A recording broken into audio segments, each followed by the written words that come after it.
JJ McCarthy out of Michigan, 6'3", 202 pounds is what I've got written down. He's kind of a big, a tall guy with long legs. He's not like super built, but I would say he's more built than Jaden Daniels is, for example. He's like classic white guy. Yeah. He's got a bit of a slender frame, but I think he protects himself when he's on the move a bit better.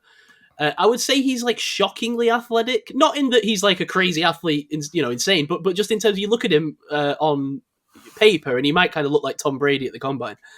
He's 20. Well, exactly. He's 20, so he's the youngest of these guys we've spoke about by a decent margin. But what I'm intrigued by is that he has, I think, all the tools and the potential to be a great starting QB down the line. His projections seem very broad right now, right, in terms of like where he might fall in the draft system. People talking about him falling into round 2, round 3, whatever the case may be. But I got to be honest, I would be banging the table for this dude to bring him in and show a little development. If this guy was falling into round 2, comes from a fun run-first system in Michigan, could fit right into the Steelers, seems to have a handle on a lot of things that college players really struggle with, stuff that is not that is translatable, that players struggle to get when they get to the NFL. I'll get into that in a minute. With a year of polish, I think he could be something special. He's going to be my Red Star.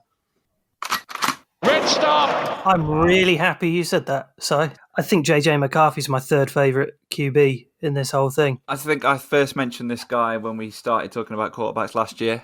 He's just a winner. You can tell, obviously, what happened this year with the national championship. He's got that kind of game manager ability. I'll let you talk about him properly. And there's a couple of knocks on him, size, frame. You kind of mentioned that. But he's a big game winner, man. He's too high to be a sleeper, as I say, but yeah. I'm glad. Won the national championship game. You can't be a sleeper if you've won. If you're a national champion. In all the draft coverage, nobody's talking about him. You're right. Yeah, it's a little bit surprising, and I wonder if this will change. The more into the process we get, and he could be a riser. I wonder, just with the profile that he's got and the age, It sets him apart. But to me, the thing that jumped out to me when I first started watching, because I'm going in expecting a 20-year-old maybe who's going to, you would expect to be a little bit rough. And I'm watching him, I think, 6th out of all the guys I was watching. So I've seen a lot of guys already at this point. The first thing I notice is he is his mechanics. Like he's straight away, he's in the pocket. If he throws from a solid base, if he's got time, he just fires like this linear strike, washing line strike straight through to the receiver. It doesn't even have like an arch, but it doesn't have like the Kenny Pickett thing of being like too much juice on it that it's uncatchable. I thought there was plays where he was throwing into very tight windows with great time and anticipation. Not all the time, but for a 20-year-old to be doing that at all I thought was impressive. And there was some of the best examples of doing it on an individual basis that I'd seen in all of the class. So the fundamentals get a big tick from me. Running, he's a long strider, so he's not like the other running QBs we've looked at, right?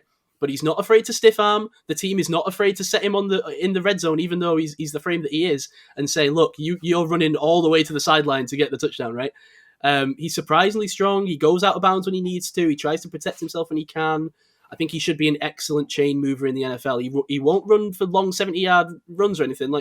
He's not Kaepernick, he's not Josh Allen, but he's got a real knack for making smart running plays and moving the sticks. He's great throwing on the run. He excelled while kind of coming out on bootlegs and running out as well, especially if he's scrambling. I mean, the dude has got great...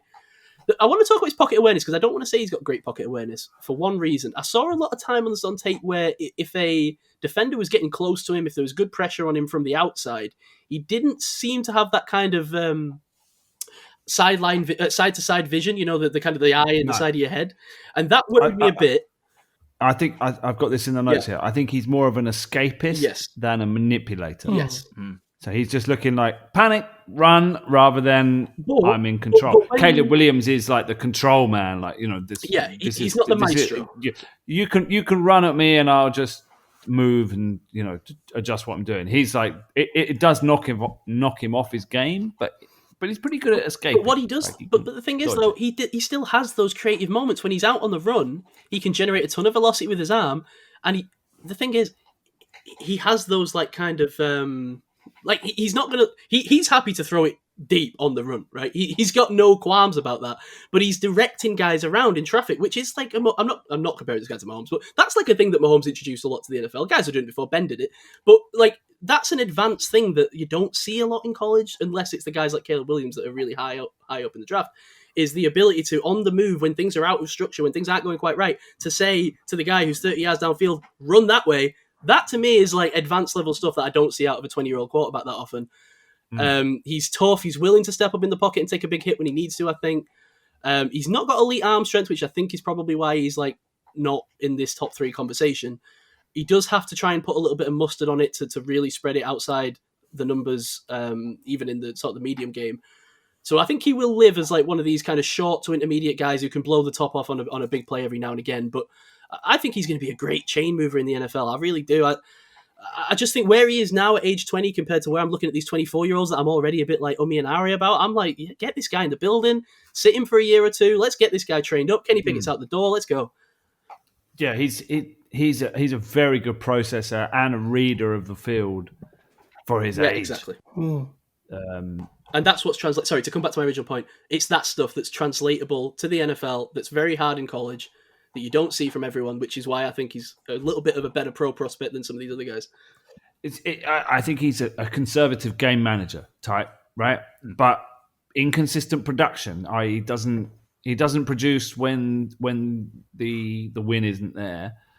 But I think you could develop him to be a great starter. And he's the guy I was saying that spins the ball. Yeah, me too. Well. Yeah, that's exactly. Yeah. When I said it, I actually thought, The ball just seems to like rocket out of his arm and really thread the needle. And also, nice anticipation throws. 80% adjusted completion. 73.2 normal completion percentage. Yeah. So, but is that a conservative grade? In terms of in terms of the offense, in terms of what Michigan was doing, I don't think it is. And they were running the ball a lot. I'll tell you what, his average time to throw is 2.84 seconds. That's 127th in college football. He's like sitting back there a fair bit and reading the field, and he's escaping. He's scrambled. Do you know what I mean? This is not a lot of easy. We'll get to a guy who's got an offense that's easy for him in a minute. This guy, I don't think is. I mean, yeah, it's a run-heavy offense, so he's not got the. He's not like Jane Daniels. He's not got 4,000 yards because he just throws the bomb 70 yards downfield every time he gets the ball. But that's not the NFL anyway. That stuff isn't translatable to me. That's why I'm a little bit lighter on Jane Daniels, I think, than even though I love him and I think his tools are great. The reason that I'm not like banging the table like, oh my God, we have to get him is that what he does doesn't immediately translate to the NFL for me. I don't know. I would need to see that. That to me is a coin flip. I think this guy does stuff that's translatable that I can project. What's interesting about him is that his PFF grades or premium stats, very similar play action and non-play action, pretty similar medium and long, pretty good grades under pressure and when blitzed. So there's a lot about him that you like. I mean, his short game's not there from the PFF stance, but really, what's the short game? It's a 66 passing grade. Interesting, because you would say that that's something he does quite well. Yeah, I would have thought so too. But he does like to roll out the pocket. Yeah. A lot. I don't know. Something we've seen from Kenny. Sometimes that can be. I do think he feels the rush well, and he keeps eyes downfield, makes plays outside the pocket. He's just not a runner. He's got no rushing upside at all. And well, I don't know that I agree with that. I mean, he's not a runner in the sense of the guys we spoke about, but he pretty regularly escapes and picks up first downs, and he's a long strider. He's got a little bit of. He's a first down picker-upper, right? He's not an explosive play generator with his legs. The same thing Mahomes does, right? It doesn't really appear to be that much different to me. I would say there are while there's good processing, there's sometimes some bad decision making, odd decisions, some inconsistency with timing, with accuracy and touch. You see him missing wide open receivers and throwing straight at DBs and linebackers for picks, and other times like threading crazy like tight window throws. So he's quite infuriating. And I don't know if you watched the Penn State game. Didn't throw a pass in the second half. So, but that's the scheme thing. I've gone like choppy footwork, needs to add some bulk, game manager type. I'm just saying at value, 0 at value. I think there's certain games you watch him in it and it is a tough evaluation. I watched the Ohio State. I think it was a 2022 tape, so it was a big game back in 2022 because I wanted to see kind of has he developed last year to this year, and I think the answer to that is yes. But equally, I want to see him behind a totally different O-line from the Michigan one because I'm thinking, is the Michigan O-line causing him some sort of development problems potentially. And again, it depends on where he falls in the NFL and what kind of line he's running behind. I think there are some careless throwaway balls when the O-line's caused him issues. I think there are some high passes which are quite hard for the receivers to handle. But I keep coming back to the fact he's a big game player and he's a winner. He won every single game he played in 2023. That's true. Every single game. And, you can only beat what's in front of you. I think he has the ability to put the team on his back. He's got maturity beyond his years. He meditates under the goalposts and has meditated twice daily for many years. That's an interesting I did want to mention that. Yeah, pre-game meditation routine. He says he can react from a higher perspective instead of reaching out of straight impulse. He wants to promote the practice of meditation and encourage others to do it. Wow. Very mature outlook for a 20-year-old, I thought. He's off in the mountains. Big tick on the vibe scouting grade. Although, does that mean Aaron Rodgers is going to be his best friend? I don't think we can correlate meditation to just being a loon. Yeah, I think he's got this kind of infectious attitude in terms of vibe scouting. He's got this kind of good personality. He does make these big plays. He seems to be a leader off the field. He gets people to follow him. And this is a 20-year-old kid.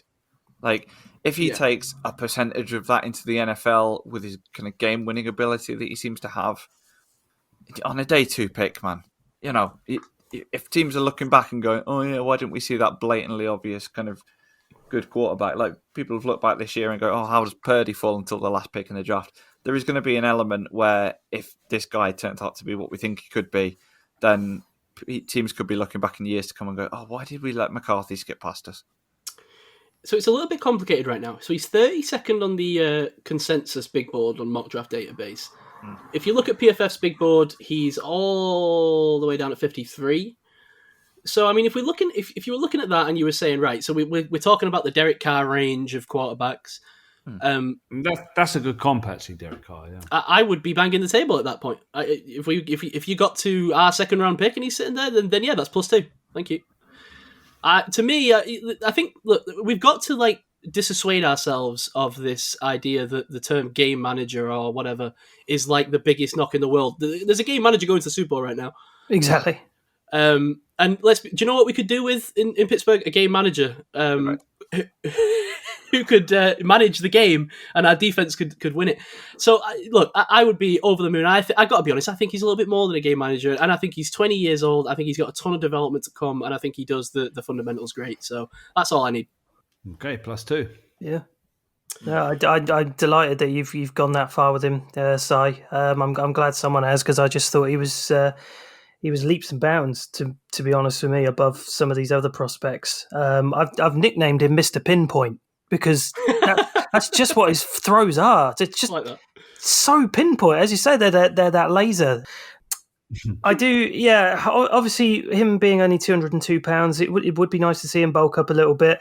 It's weird because I kind of had the notes down as wiry frame could be a concern for big hits, but also needs to be careful not to be too keen to roll out from the pocket. So it's kind of a bit of a double-edged sword that he has there. So it's just, yeah, I'd like to see that bulking up, because I don't think he's the best passer on the run either. No, from what I saw on the tape that I watched, I didn't think. I think there was, while he was Mr. Pinpoint, I think that was more in the pocket that we were seeing. But otherwise, yeah, I'm so in on this guy. And I mean, yeah, I've got him as a 1, and it's kind of, if he does fall for whatever reason, especially into that sort of second round area that we got, I'd be over the moon if that's who we picked up. I'm not entirely sure if I'm sold on the idea of taking him at 20, but if he's falling in the second and he falls close enough, I wouldn't mind trading up for him. What's his upside ability? Like what you can hang your hat on in terms of him being something special. I think what is the upside. Sorry, go on, Matt. Oh, I was going to say being Mr. Pinpoint. That's it. I think his that accuracy is just exactly. It's how good he is at that stuff, and he's 20 years old. Listen, he's not going to develop an arm that looks like Drake Mays, right? That we understand that. But we don't need every QB to have that arm, right? We've found that. We've discovered that. It's not how it works. We don't need it. There's different ways to win. And he's got plenty, he's got plenty of arm to make the NFL throws. I'm not even worried about it. So, let's stop bringing it up. I'll stop bringing it up. But do you know what I mean? Like, I don't think I need to search for those like upside things, or because he does so many of the fundamentals well already, and he's only going to get better. Like, to me, he's going to grow into his frame a little bit. The one knock I have on him, by the way, his ESPN profile picture kind of makes it look like a wax figure. They've got to get a new one there. We need a new photo. Solid scale. I went to ESPN to find his rushing numbers because you'd mentioned the rushing. So 306 total rushing yards in 2022, 202 in 23. Yeah, like I say, he's not, those guys, like I think Drake May was hitting like the 500s in 2022. So he's, like I say, he's more of a first, just he can pick up a first down when you need to. He's not a run-first quarterback by any means. He's a pocket passer. Is there a chance he's Mac Jones? No. Why not? Matt Jones sucked. Solid. Well, I think we can go to the next guy. Did we get everyone's grade on that? No, we haven't got Ketz yet. +1. +1. Yeah. 1. Okay. So I'm lowest on McCarthy. Yeah. Ooh.